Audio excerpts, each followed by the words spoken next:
Mike. Brett. Are you ready to do it live? I am ready. We'll do it fucking live. Man, that was good. You amped that up. I like it. I'm feeling juiced right now. Yeah, that's right. You heard us live. Next week, starting on Friday, June... Where am I? Do I look like a calendar? June 5th, I think. Friday, June 5th at 1:30 p.m. We all know you're basically done working at that point in time because it's fucking Friday. So crack a beer, load up YouTube. We're going to go live here on out on Fridays at 1:30 p.m. So we already record this live anyway. It just doesn't get uploaded until Monday. Yeah. So it's not, the show won't change. We're just... No, it's going to get vastly better when it's live. Will it? Yeah. Oh, it will. It will. It definitely will be better. You're going to be a lot more interesting. All right. Well, let's get into the booze news. In beer news, Bell's Brewery, who has been bought out and is brewing. Oh, yeah, they have. Yeah, Two Hearted tasting better than ever, right, Mike? They have sold out. Bell's Brewery, who has sold out, is now selling out Oberon further. If you are a longtime listener of the show or watcher of the show, you know that we talked about Oberon becoming, or Two Hearted becoming its own Two Hearted mix pack. They launched some new Oberon variants. Well, now they're getting ready to launch Oberon Sunshine Shandy 12-pack, variety pack of Shandy Oberon beers. Mike, are you excited?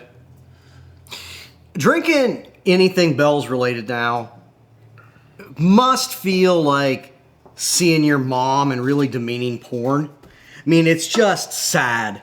It's sad, and it's just, there's everything about it just horrifies me, you know? It is like, Two Hearted was consistently one of the best beers in America for years. It was voted that a lot, and it's a rare exception of where the public was actually correct. Mm-hmm. And that beer was solid. It was delicious. It was an amazing beer. It is undrinkable piss water now. They have just destroyed that brand. They have destroyed everything about the quality of it. Larry Bell's, you know, he seems like he was a good dude, and he got a fat paycheck and owns an island now or whatever. I'm sure he owns an island in Lake Michigan or whatever. Yeah, right. I was thinking somewhere more tropical, but yeah, he probably owns like a Lake Michigan. Yeah, he's got over there by Put in Bay or whatever. But it's just sad. It is definitely what happens when just huge, particularly foreign corporate, buys up these brands. It's just the further in shitification of American craft beer. Yeah. And removing the romance and the craft from craft and just making it garbage. Yeah. Yeah, and that, I mean, the way that they're trying to pimp out, you know, you have this reputation of Oberon, this name of Oberon. I never really got Oberon that much, to be honest with you. It was a fine beer. About a six-pack every year. But, I mean, people got so geeked about Oberon coming out, and Oberon dead. To just, yeah, I mean, they have just destroyed the name of those beers. Yeah, it's really a shame. In other beer news, there's an article. Who owns it? That's one of the Japanese companies, right? I was really hoping you weren't going to ask that question because I've been trying to think of it for the last 2 minutes and I haven't been able to yet. It's one of the Japanese ones. Yeah, someone who's bastardizing it all. So, yeah. Not Heineken, I guess. Molson Coors has reached a tentative agreement with its brewers down in Texas. So if you were worried about your Molson or Coors hookup drying up, no more. It's good. Yay, go unions. Hopefully they've reached a good agreement for both parties. Well, yeah. I mean, the beer's still going to suck, but cool. I'll drink some Molsons. It makes me feel Canadian. Yeah, they're all right. What do you call someone from Montreal? Canadian. Okay, fair. In other beer news, is there an answer to that? Montreal? No, I was going to say Canadians. You took my punchline. In the final beer news story of the week, there was a new advertising, you could say research, but it wasn't really research, a study, published, whatever, that came out that basically says beer advertising still isn't anything women give a shit about. They still can't relate to any of the beer ads that are on television. And further, it's not just generic beer ads that are out there, like the ones for Bud Light or whoever else, but they can't even get involved with craft beer at all. There's this this study goes on to show, or this paper goes on to say, that women have a hard time even relating to craft because there's a lot of jargon, there's a lot of not explained, but supposedly from a consumer standpoint, you're supposed to understand different beer styles. And it even goes on to say, which I think is a very interesting point, that the lack of choice at craft breweries is actually a problem. Women generally aren't really buying into the hype of New England IPAs like the craft beer nerds are, and same with pastry stouts. So there's this gap of not being able to connect with the beer styles because beer styles are becoming increasingly homogeneous. Well, I think that's a problem for the industry across the board. Agreed. Gender aside, this whole, we have 8 beers and 6 of them are New England IPA. For fuck's sake, it's getting increasingly more difficult for me to get a drinkable beer in a brewery because there's so many breweries where everything is either a New England or a pastry stout. They've chased these trends to a point where there is no diversity in the beer selection. It's this weird like self-fulfilling issue too, where like beer buyers don't want to buy anything that's not a New England IPA or an IPA because IPAs sell the best. But by not even giving anything else the chance to even do well, and you have more IPAs and everything, IPAs, of course, are obviously going to be the thing that sells best. So we're in this weird feedback loop. And then when beer buyers aren't buying things, or they're cutting things, like Kroger will just cut something from the shelf if it doesn't see growth, which is totally insane that you can't just hold steady. But whatever, Kroger just cuts shit like crazy. So if Kroger's not buying your English mild or your golden ale or your Kolsch, then what's the incentive to even brew it? And so we're in this weird, I don't even know, degeneration of craft. Like on all fronts, I just feel like craft beer is just getting attacked. Yeah, well, I think we're in a cultural degeneration in a lot broader ways, but it has a lot to do with that whole, this maximize profit on everything is not only self-fulfilling, but it's I don't know, it's cannibalizing all of the things that were craft beer.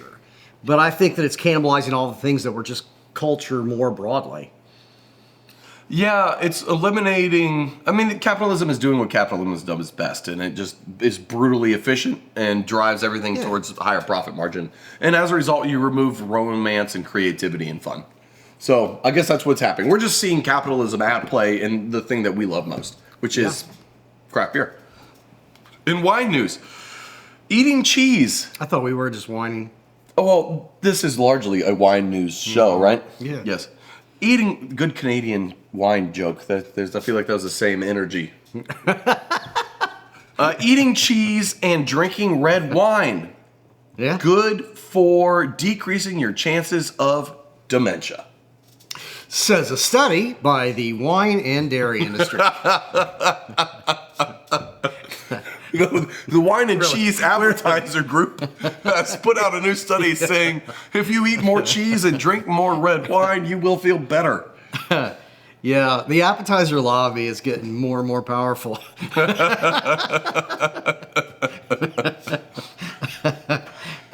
Next, finger foods. Oh, is that what they make in the Finger Lakes? Yeah. Damn, killing the jokes this week. The Wine Marketing Council has announced that they're doing a new study to figure out how they can attract more young people and multicultural people to wine. Mike, I think we could just have them pay us and we could tell them what the fucking answer is because it's pretty damn apparent. Yeah, stop overcharging for it and just being pretentious dicks. Boom! Killed it. That's exactly what it is. Which is also similar to the beer thing you just discussed, actually. You're not wrong. The whole, the pretentious nerdiness of it. I think that in both, beer, craft beer, wine, even with spirits, there is this whole thing of, I can show you how smart I am with my complex knowledge of a bunch of nonsense. And it's off-putting to people that that aren't in the cult. Yeah, it absolutely is. I remember before I was into wine, just reading wine labels and being like, Well, I don't know what a chateau is, so I don't know if that's the winery or the flavor, and I don't like a know little what French house. I don't know what a Malbec is. So is that the grape or is that the flavor? And is this fucking red or what's this taste like? Like all that stuff, every single thing on the label just confused the shit out of me, and I, as a result, never bought it because fuck, I don't want to learn that stuff. Just tell me what it is in easy to know terms. Yeah. I mean, you seem to struggle with the difference between red and white, so I'm not sure how much fucking more dumb. Green bottles, you can't see the color in a green bottle.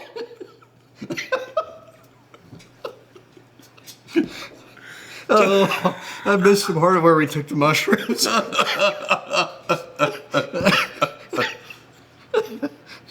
Well, Wine Market Council will be awaiting payment. You can send it to at Brewing Skies LLC, or make the check out to cash. That's fine too.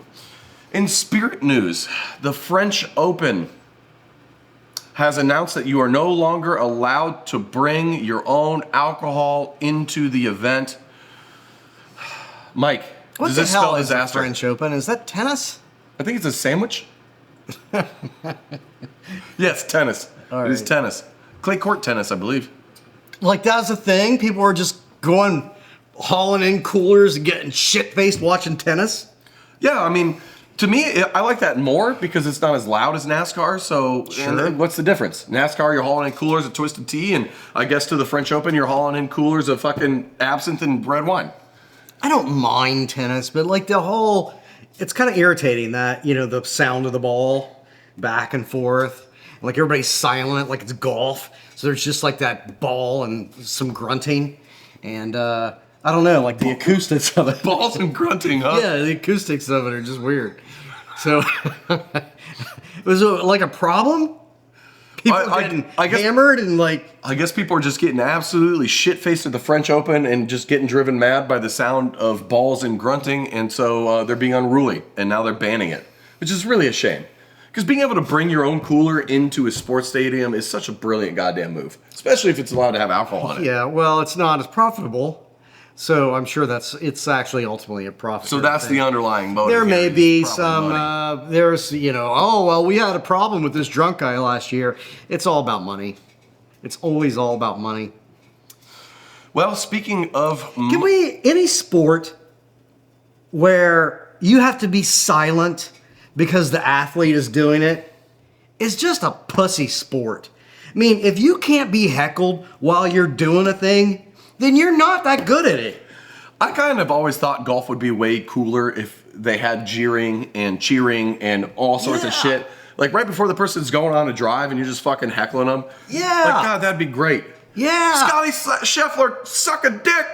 Like right when Yeah. he's going to hit the fucking ball. I mean, that's peak Tiger, comedy. did you bang anybody from Pancake House lately? Yeah, the fact you can go Yeah. to like a basketball game Yeah. and you can heckle someone so much that they'll react. Like the Ron Artest melee, or like just, I don't know, earlier this year when they threw a ball at one of the people in the stands. I mean, if you could you imagine if you got under somebody's skin enough at golf that they threw a club at you? God great. damn, that would be amazing. It'd be amazing. Definitely wouldn't be as boring to watch it. In retail news, Gordon Ramsay has announced at his 3-star Michelin restaurant that you need to stop dressing like a slob. Aw.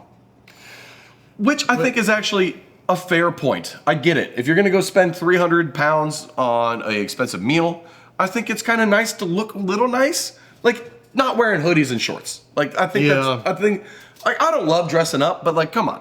I can at least put on a polo or something.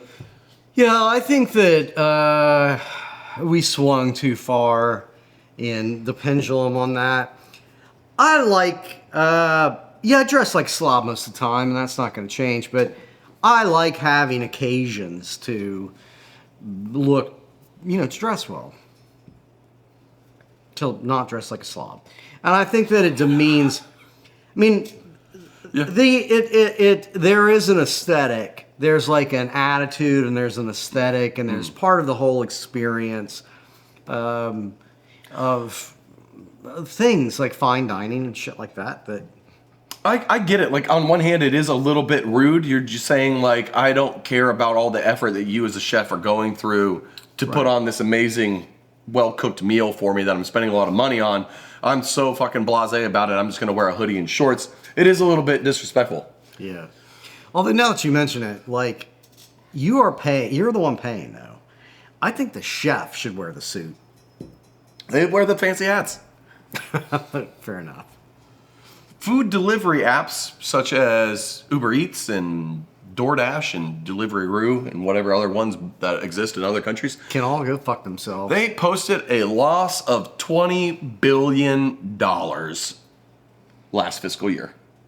$20 billion combined. None of these delivery apps are making money, yet they charge the restaurant. They inflate restaurant prices, so you're paying more there. They charge you a delivery fee, and it ends up costing you $50 to get a Big Mac delivered. Yet people still use them. It's insane to me.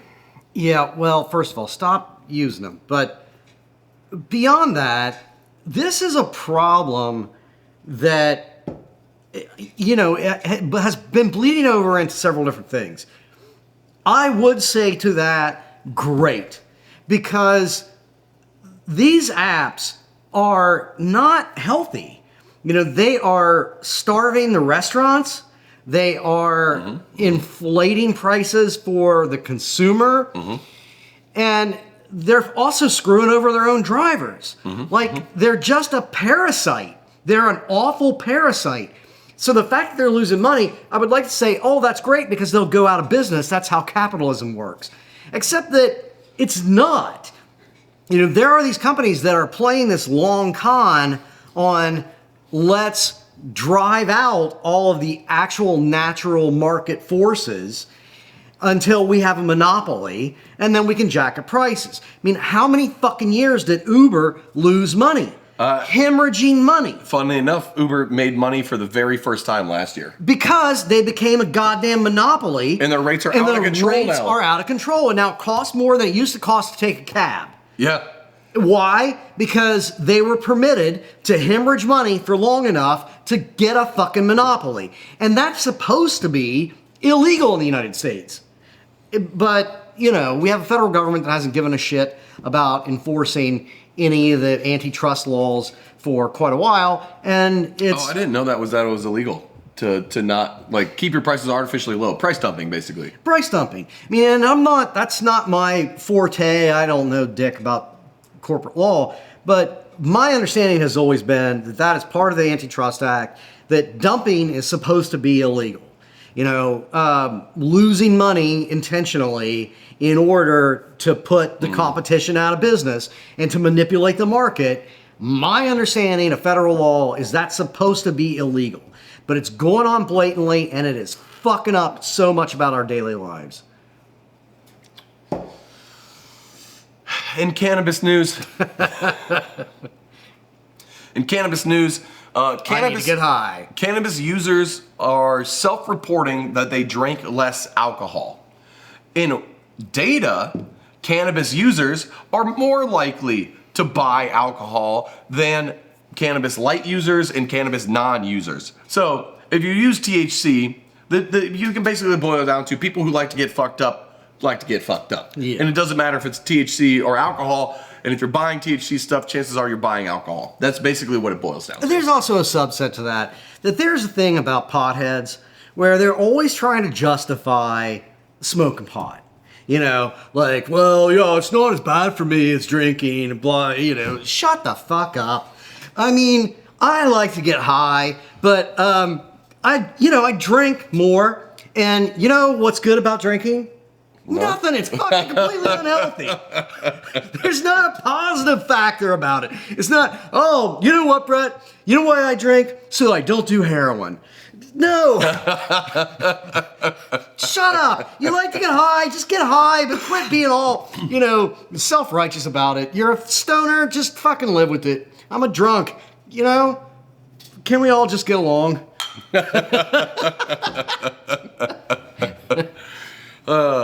That sums it up. That's the week. We don't really have a main story for you this week, largely because we just weren't inspired too much by the news this week, and also because we're very much focused on getting the show turned into a live format next week. So we've been extremely busy behind the scenes. Hopefully you all had a great time at the Missing Link Festival here in Cincinnati this past weekend. And as a reminder, for the last time, we'll see you on June 5th, 1 p.m. every Friday, or 1:30 p.m. every Friday. Come drink with us live. Live! Cheers.